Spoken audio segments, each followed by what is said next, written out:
Ça c'est beau ça. Ça c'est une belle vue quoi. Le tout. Le lac semi-gelé, à la belle tresseur, les arbres, les maisons.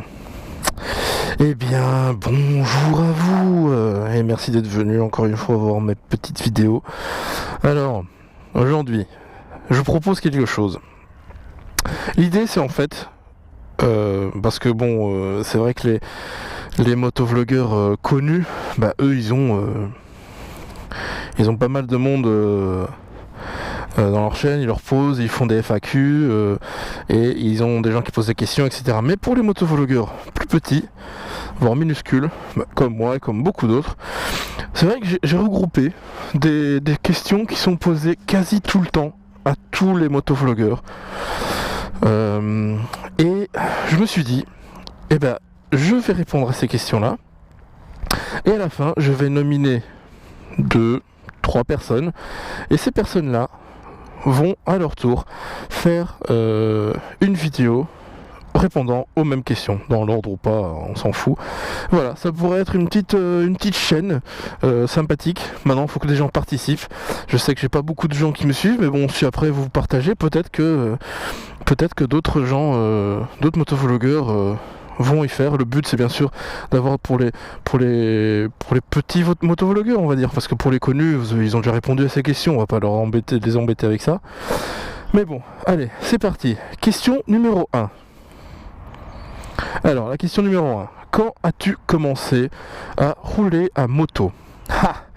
Alors, effectivement, on va se balader un peu parce qu'il fait pas chaud. C'est beau ici quand même. Alors effectivement, moi quand j'ai commencé à rouler à moto, bon, comme beaucoup d'entre vous, on a commencé à rouler déjà sans un permis au début, hein, par des scooters, des trucs comme ça. Les premiers scooters que j'ai touchés, je devais avoir dans les je pense 12 ans, quelque chose par là, plus ou moins 12 ans, 12-13 ans je pense, quelque chose comme ça. Et voilà, c'était les premiers scooters auxquels j'ai touché. Et par la suite une petite 125 et après d'autres motos. Mais voilà, plus ou moins mais allez, on va dire 13 ans, j'ai roulé la première fois sur un 2 roues motorisé. Voilà. Alors, question numéro 2. Alors, pourquoi as-tu commencé à rouler à moto? Alors là, bien sûr, je vais pas dire pourquoi j'ai commencé à rouler à moto en scooter sans permis à l'époque. Là, c'est bon, comme la plupart des gens, bon bah c'est pour tester, c'est pour voilà, parce que c'était un moyen facile de bouger d'un côté à l'autre, voilà, pour faire le kéké, voilà, comme beaucoup d'entre nous, quoi, quasi totalité. Pourquoi vraiment j'ai passé le permis moto? Alors. Pourquoi? Déjà parce que moi la passion c'était la moto, c'était une passion, j'adorais voir ça, c'est pas mécaniquement, je veux dire, j'adore les motos, j'adorais le bruit qu'elles faisaient depuis tout petit, et comme j'ai déjà dit sur un vlog, depuis que j'étais tout petit, vers mes 5-6 ans, mon grand-père m'a toujours répété que j'arrêtais pas de lui dire que quand je serai grand, je veux une moto jaune qui fasse beaucoup de bruit. Voilà, déjà tout petit, je voulais quelque chose de comme ça. Et je n'ai pas réalisé mon rêve, passer le permis moto, parce que mes grands-parents étaient archi contre, tous. Vraiment contre le fait que je fasse de la moto. Et donc je n'ai pas passé le permis officiellement tant que ils étaient présents, et voilà, ils ne voulaient pas, j'allais pas aller contre leur bon vouloir. Mais une fois que malheureusement tous mes grands-parents nous ont quittés, eh bien j'ai pris la décision finalement de passer mon permis, de réaliser mon rêve. Certains diront que c'est stupide, mais bon voilà, moi la famille c'est sacré. Si mes grands-parents m'interdisent entre guillemets certaines choses, c'est parce que ils savent que c'est mieux pour moi, et voilà, je préfère respecter cela. Raison numéro 2, bien sûr, ça c'est comme beaucoup de gens aussi, il n'y a pas photo, la moto c'est beaucoup plus économique que la voiture, c'est beaucoup plus pratique, surtout si vous habitez en ville comme moi. à Bruxelles, je deviens fou à chaque fois que je prends la voiture parce qu'à chaque fois il y a des tonnes de trafic et c'est lourd. Au lieu de mettre 10 minutes à arriver au boulot, je mets sans déconner des fois 40 minutes quoi. C'est vraiment absurde. Question numéro 3. Alors, quelle a été ta première moto, bien sûr? Ta gueule! Alors, ma première moto officiellement, ça a été une Sim Wolf 250 bleue que vous pouvez voir dans mes toutes premières vidéos motovlog. Ne jugez pas le motovlog, hein, pas le vlog en tout cas. Mais la moto était franchement bien. Beaucoup de gens critiquent parce qu'ils disent que Sim c'est une marque de scooter, mais je vous rappelle que Sim a été plusieurs années nommée meilleure marque de fabricant de scooters. Alors pour scooter jusqu'à aller à un moteur de 250, 300, il y a des scooters même plus puissants. Le moteur était très bon, c'est une moto très très bonne, plutôt pas dégueulasse, qui ressemblait plutôt à une CB 500, un truc comme ça. Vous pourrez aller voir, hein. Vous tapez Sim Wolf 250 SI ou NI ou je sais plus quoi, ou alors regardez mes vlogs et vous verrez, elle est pas trop dégueulasse, elle ressemble plutôt à une moto plus costaud qu'une 250 et voilà, c'était ma première moto. Questione numéro 4. Enfin, je sais pas si c'est bon accent, on verra. J'ai oublié, le blaireau. La question numéro 3, c'est ta première moto et on a eu d'autres après. Bah oui, bien sûr, si vous me suivez, vous verrez que j'ai eu la Simol 250, j'ai eu la ER6N et maintenant j'ai la MT-09 Tracer. Voilà. Alors maintenant, c'est la question numéro 4. La moto, si tu en as, la moto de tes rêves. Alors ici je vais autoriser à répondre de deux façons différentes. Soit si vous avez vraiment une moto en tête, que c'est celle-là que vous voulez maintenant là, c'est celle-là que vous voulez, dites-le. Sinon, quel serait le type de moto de vos rêves? Alors, par exemple, voilà, ma moto de rêve ce serait le confort, je sais pas moi, le confort d'une GS avec le moteur d'une KTM et les gadgets d'une Triumph Tiger. Voilà, exemple. Hein. c'est un exemple. Mais sinon, est-ce que vous avez une moto de rêve? J'ai envie de dire que moi, la Tracer, pour moi, c'est une moto géniale. Alors c'est peut-être pas une moto de rêve puisque c'est difficile. Je sais pas ce que je pourrais avoir de plus. Peut-être le siège chauffant, peut-être un peu plus de confort. En fait, si, je sais, voilà. Ma réponse exacte, c'est ma moto de rêve serait une moto que de stock, par exemple, on va prendre la Tracer, de stock, elle aurait eu direct, au prix qu'elle est, un super son d'échappement, donc avec l'échappement de stock, hein, une protection de vent sublime. Pas besoin d'acheter des choses en plus. En fait, une moto où il n'y a pas besoin d'acheter des extras par la suite. Hein. Donc ça, ce serait génial. Donc qu'elle vienne déjà avec ça, au prix de base qu'elle est. Donc à 10 000 €, qu'elle est tout ça. Ça serait une moto de rêve, franchement. Hein. Vous achetez une moto, vous ne devez pas changer de pot d'échappement, vous ne devez pas rajouter des choses pour de protection, vous ne devez pas racheter un bloc disque alarme parce qu'elle a déjà alarme avec. Voilà, ça ce serait une moto de rêve pour moi. C'est un peu bizarre, mais voilà, c'est mon concept. Question number 4. Off-road ou road? Alors moi, clairement, je suis plutôt road, plutôt route. Mais bien sûr, j'ai jamais vraiment fait du off-road. J'ai vu sur internet dernièrement qu'il y a des tours plutôt intéressants au Maroc ou autre endroit où on loue une GS, une Triumph, ce qu'ils ont, et on fait un tour organisé par eux, on a l'hôtel, on a tout. Bon, après c'est genre 4 000 € quoi. Mais est-ce que ça m'intéresse? Je suis curieux, mais je pense pas que je vais mettre 4 000 € ou 3 000 € dans un truc comme ça. J'irai peut-être faire un peu d'off-road plus tard quand j'aurai plus d'expérience, mais c'est pas ce qui m'intéresse. Moi c'est plutôt le road, clairement quoi. J'en suis où moi? 6. Est-ce que je suis déjà tombé à moto? J'ai eu un accident, je suis pas tombé. Je suis tombé quand j'étais en scooter. Alors ça c'est une histoire. C'est quand j'étais en voyage scolaire en Crète. Je sais plus quelle année, mais bon, j'étais en voyage scolaire. On a loué, moi et deux autres potes, on a loué des scooters sur place, on n'a pas demandé aux profs, on a loué des scooters sur place, c'était genre à l'époque, je sais plus moi, 70 euros, un truc comme ça, enfin je sais même plus c'était encore en euros, mais c'était peu quoi. On a loué des scooters, moi j'ai eu plusieurs problèmes avec mes 2 premiers scooters, ils roulaient plus, fonctionnaient plus, panne de huile, moteur à cramer, les 2 premiers scooters c'était pourri, et après du coup pour le même prix il m'a donné un scooter bien plus puissant, un 80 cm3, 80 cm3. Et celui-là donc du coup c'était très bien et voilà quand on avait du temps libre on allait voyager à 3 comme ça, on visitait un peu l'île, les profs ils savaient pas trop mais bon voilà. Et un soir donc on allait tous les soirs au Havana Club et un soir donc on prend des potes avec des potes de classe quoi, des gonzesses derrière pour les amener jusque là-bas et ce soir-là je sais pas pourquoi aucune lumière, rien, c'était noir. Il y avait que moi sur mon 80cc qui avait un phare, les autres pas de phare. Et on roule, et puis on voit rien quoi, c'était un phare pourri. Et il y avait un virage en U, un peu en épingle quoi. Et on freine, on tourne, mais c'était au milieu d'un chantier. Et je me suis pris, j'ai pris un caillou en dessous de la roue avant.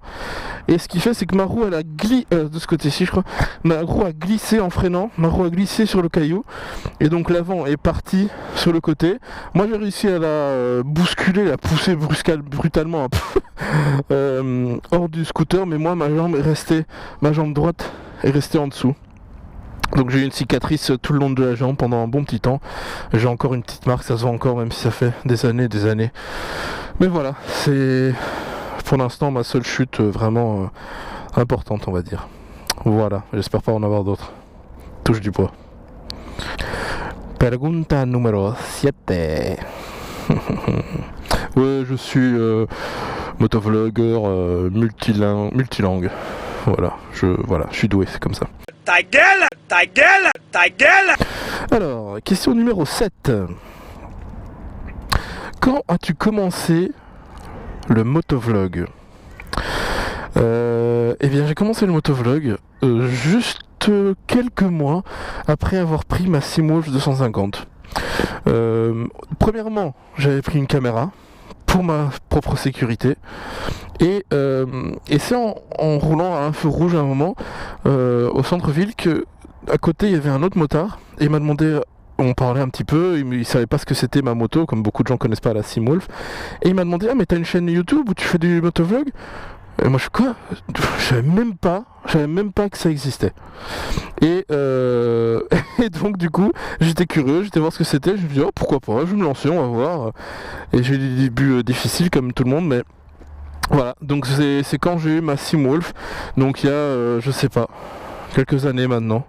2 ans, juste 3 ans, je sais plus. Voilà, c'est quand j'ai commencé le motovlog. Question numéro 8. Alors, celle-ci peut être très longue pour beaucoup, mais vous pouvez un peu la modifier. Mais quel motovlogueur est-ce que tu suis sur YouTube? Alors, on va se promener un petit peu, hein. La moto va pas partir, ne vous inquiétez pas. Quel motovlogueur je suis sur YouTube?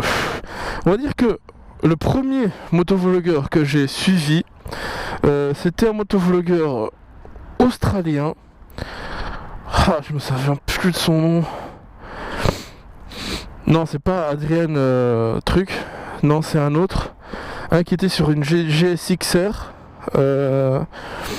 Parce que je trouvais ça marrant et sa voix était marrante et je me suis bien marré à regarder ces trucs. Après ça, je suis passé sur Adrian Nickelodeon. Et puis je me suis dit, il doit y en avoir quand même des francophones. Et c'est là que j'ai tapé motovlogueur Bruxelles et j'ai trouvé notre national QWERTY Julien. Après j'ai trouvé Galore, j'ai trouvé Gwen Volt, voilà, je suis beaucoup, hein, bien sûr Royal Jordanian, mais est-ce qu'il y a un motovlogueur que je suis particulièrement? Non. Il y a beaucoup de motovlogueurs aussi que j'ai rajouté au début pour voir un peu comment sont faits leurs contenus. Certains j'ai aimé, certains j'ai pas aimé. Certains, je suis encore abonné, mais je regarde pas souvent leurs vidéos, comme par exemple 6 Foot for Honda, l'américain. Je trouve ça débile ces vidéos. Maintenant, j'aime pas du tout. Je vais me désabonner. Voilà, il y a beaucoup que, mais bon, c'est surtout les Américains, hein, les anglophones, beaucoup qu'avec leur notoriété, on va dire, change complètement le style de vidéo et devient très vite pourri. Mais bon. Voilà, les premiers motovlogueurs que je suis, c'est eux. Et Royal Jordanian, j'aime bien parce que d'un côté, voilà, ils parlent pas et c'est filmé, c'est calme, voilà, je rentre chez moi, je bois un petit café, je regarde ça, c'est chill quoi. Voilà. Ah bien sûr que vous savez, je suis bien entendu un grand fan de notre Dark Vador 008. Cela va de soi, hein, voilà. Petit coucou d'ailleurs. T'es moche! Mais bon, question numéro 9. Alors, question numéro 9. Est-ce que ta moto a un petit nom? Ouais, je vous avais demandé, je crois, à un moment sur un de mes vlogs si vous avez des idées de noms pour ma moto. Mais c'est vrai que je n'y ai jamais pensé moi-même et je ne l'ai pas donné de nom. Désolé. Après, si vous avez des petits noms que vous pouvez suggérer pour la moto, je suis plutôt d'accord, mais des trucs simples, genre comme voilà, en deux tons. Tac tac, tac tac, hein, donc comme la tresseur de Monsieur Marty, Tracy, voilà, simple. Si vous avez des idées, n'hésitez pas. Et donc la question numéro 10, qui vas-tu nommer pour répondre à ces questions? Alors, moi j'ai envie de nommer des gens, mais des gens forcément qui n'ont pas déjà fait, comme je disais au début, pas des super connus justement, des motovlogueurs qui en ont moins et qui ont peut-être pas fait de FAQ, ou en tout cas que moi je ne sois pas au courant qui ait fait des FAQ, et aussi d'un côté des gens que j'aimerais bien entendre leurs réponses quoi. Hein, alors, qui je nomme? Bon. Premièrement, j'aimerais bien nommer bien sûr Dark Vador 008. Le problème c'est qu'il est encore blessé, il a pas sa moto, etc. Donc si tu peux le faire mon petit Dark Vador, ce serait sympathique. Bon, pas à moto, on s'en fout, fais-le chez toi. Tu sais parler, t'as un micro, vas-y, fais-le. Donc, nominé numéro 1, Dark Vador 008. Nominé number 2. Alors, en nominé number 2, je vais nommer 2Game. Je vais nommer 2Game. Parce que je l'aime bien ce gars. Je sais pas, j'aime bien, je vois régulièrement ses vidéos et j'aime bien son état d'esprit, je l'aime bien, en général, je l'aime bien. Je l'ai connu parce que il a gagné un prix l'année dernière, je sais plus quoi, dans les awards du motovlogueur, du gars qui a pété le câble le plus gros, un truc comme ça. Ça m'a fait marrer depuis que je le suis sur sa chaîne et voilà, donc j'aimerais bien 2Game que tu participes à ça et qu'à ton tour bien sûr tu fasses aussi donc des nominés. Et je vais nominer une troisième personne, mais cette fois-ci ça va être une personne non en Belgique, qui a beaucoup plus aussi que moi d'abonnés, et j'aimerais bien qu'il le fasse.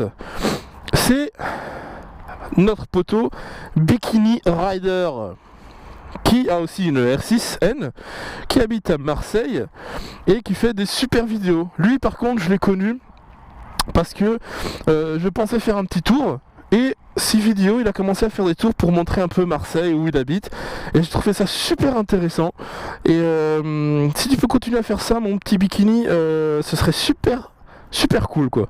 Je suis sûr qu'il y a encore des autres endroits près de chez toi que tu veux nous montrer, bien sûr pas l'hiver mais voilà. Et si tu veux, si à ton tour nominer 2 à 3 autres personnes, ce serait sympathique.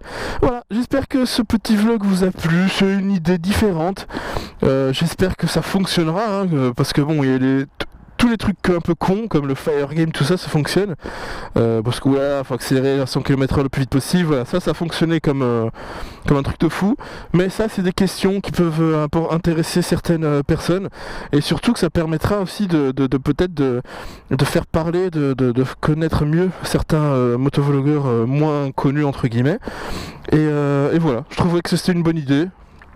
J'espère que ça va vous plaire. Le scénario était plutôt classe, moi j'ai bien aimé. Je vais rester ici encore 2-3 minutes à me reposer parce que j'ai beaucoup parlé et après j'ai d'autres trucs à faire. Donc je vous dis à la prochaine. profitez de l'hiver les gars, hein. C'est pas que la neige, du gel et du froid. Il fait pas beau! C'est aussi des beaux paysages, comme vous pouvez le constater. Profitez bien, mais faites toujours attention à vous. Et si c'est pas possible de rouler à 2 roues, bon ben c'est pas grave. Dans 2 semaines, vous roulez à nouveau, ou dans 3 semaines, mais c'est pas la fin du monde. Allez, prenez soin de vous et de vos proches, les gars. Ciao, ciao!